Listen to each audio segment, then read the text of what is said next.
ભરૂચના હાસોટમાં પારસી શેઠના પેલેસમાં તસ્કરો ત્રાટક્યા। ઇલાફ ગામમાં 100 વર્ષ જૂના પેલેસમાં તસ્કરો ત્રાટક્યા।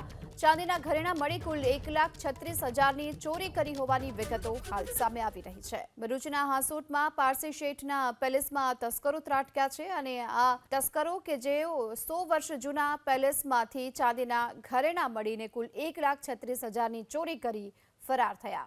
મારા ડેડી અહીંયા ઇલાવ ગામના વર્ષોથી રહેતા હતા। જીનિંગ ફેક્ટરી બંગલોમાં આપણો 100 વર્ષ જૂનો બંગલો છે।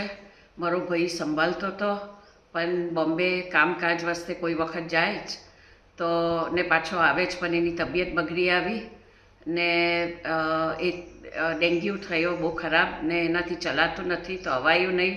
તો હું આવી અહીંયા જાન્યુઆરી 29 આ વરસ જોવા ને ચાવી લેવા ને પછી જોયું તો બધું વેર વિખેર હતું।